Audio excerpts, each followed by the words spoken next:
कहते हैं दिमाग हमारा सबसे बड़ा दोस्त भी है और सबसे खतरनाक दुश्मन भी। सच को छुपाना हो या सच को मोड़ना हो, दोनों काम बड़ी सफाई से कर लेता है। मेरा नाम अर्जुन है और ये कहानी मेरी आंखों से दिखे गए सच की है, या शायद मेरी आंखों से पैदा हुए डर की। कुछ महीने पहले एक ऐसा हादसा हुआ जिसने मेरी जिंदगी ही हिला दी। उस रात बारिश हो रही थी, सड़क फिसलन से भरी थी और एक मोड़ पर अचानक सामने से आती हुई गाड़ी ने हमारी कार को जोर से टक्कर मारी। एक पल में कार पलट गई। जब आंख खुली मैं अस्पताल में था, लेकिन मेरा दोस्त नहीं। उस हादसे ने सिर्फ मेरे शरीर को चोट नहीं दी, मेरे अंदर एक ऐसा तूफान छोड़ दिया जिसने मेरी नींद, मेरी यादें और मेरी शांति सब छीन ली।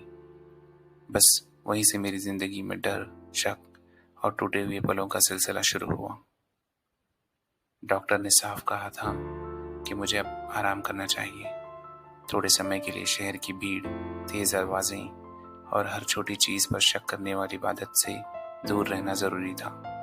हादसे के बाद मेरा दिमाग बहुत थक चुका था और मुझे खुद से ही थोड़ा फासला चाहिए था।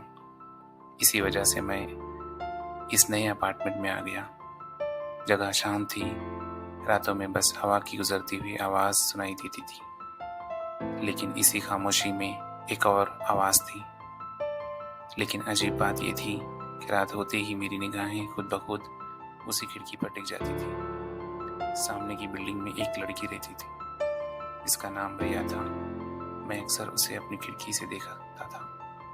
वो ज्यादातर अकेली रहती थी। उसकी आदतें बाकी लोगों से अलग थी। रात में देर तक जागना, खिड़की के पास देर तक खड़ी रहना और बिना वजह बाहर की तरफ देखते रहना। उसके चेहरे पर हमेशा एक हल्की सी थकान और बेचैनी रहती थी। मैंने उसे पहली बार देखा तो वो अपने कमरे में धीरे धीरे चल रही थी, जैसे किसी अदृश्य दबाव से घिरी हो।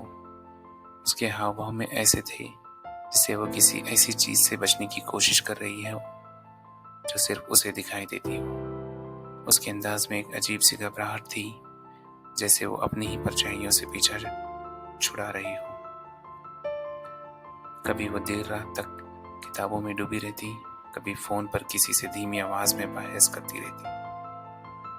कई बार वो खिड़की के सामने खड़े होकर अंधेरे में देखती रहती, जैसे बाहर नहीं, वो अपने अंदर ही कुछ तलाश रही हो। उसके हर छोटे से व्यवहार में एक अनकहा तनाव था जिसे नजरअंदाज करना मुश्किल था। मैं उसे बस दूर से देखता था, न कोई गलत इरादा था, न किसी तरह की दिलचस्पी। शायद हादसे के बाद मैं खुद को समझ नहीं पा रहा था। उसे देखकर ऐसा लगता था कि मैं उसके जज्बातों में कहीं अपने ही टूटे हुए हिस्से ढूंढ रहा हूं, जैसे उसकी खामोशी मेरे अंदर की खामोशी को आवाज दे रही हो।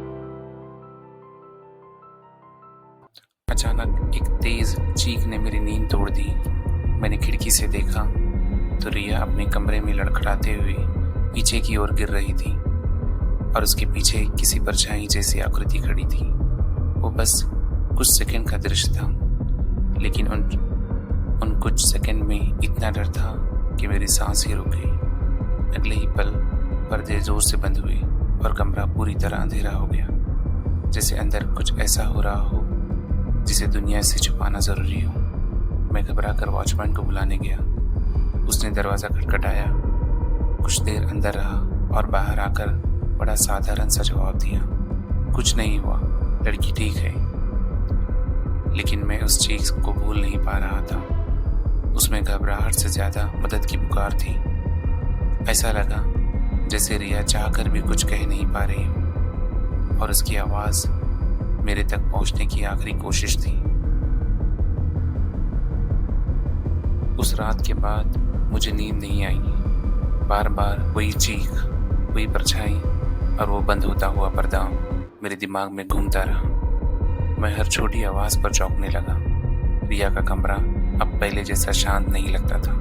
मैं खिड़की के पास खड़ा होकर उसके घर की हलचल सुनने की कोशिश करता, जैसे वहां कोई दबा हुआ सच छुपा हो धीरे धीरे यह मेरी आदत बनती गई और मैं समझ भी नहीं पाया कि कब मैं उसकी हर रोज़ की गतिविधियों पर नज़र रखने लगा हूँ। सबसे अजीब बात यह थी, कई दिनों तक रिया बाहर नहीं निकली। उसकी खिड़की बंद रही थी और कमरे में कोई हलचल भी नहीं सुनाई देती। एक दिन मैंने देखा कि बिल्डिंग का मेंटेनेंस वाला एक आदमी डुप्लीकेट चाबी से उसके घर में गया और थोड़ी ही देर में घबरा हुआ बाहर निकला। उसके चेहरे पर ऐसा डर था जैसे उसने अंदर कुछ ऐसा देखा हो जिसके बारे में बोलना भी आसान नहीं हो। तभी मुझे समझ में आया कि जो मैं देख रहा हूँ वो बस मेरा वहम नहीं, सच में कुछ गलत हो रहा है। उस घटना के कुछ दिनों बाद एक और बात ने मुझे बेचैन कर दिया। रात के करीब 3 बजे मैंने देखा कि रिया के कमरे का दरवाज़ा खुला है और एक भारी सा सूटकेस घसीटते हुए कोई बाहर ले जा रहा है। चेहरा साफ दिखाई नहीं दिया, लेकिन वो हरकत उलझन पैदा करने वाली थी। रिया दिखाई नहीं थी, कमरे में कोई आवाज़ नहीं थी और सूटकेस ले जाने के बाद दरवाज़ा फिर से बंद हो गया। उस पल मुझे लगा कि शायद कोई उसे कहीं ले गया है या शायद उससे भी बुरा कुछ हुआ है। मैं डर और शक के बीच फंसा हुआ था, लेकिन चुप रहना मुश्किल था। क्या रिया सच में किसी मुसीबत में थी? क्या उस सूटकेस में कोई ऐसा राज छुपा था जो सब कुछ बदल सकता था? और सबसे बड़ी बात, अर्जुन जो देख रहा था, क्या वो हकीकत थी या फिर उसके घायल मन का एक और धोखा?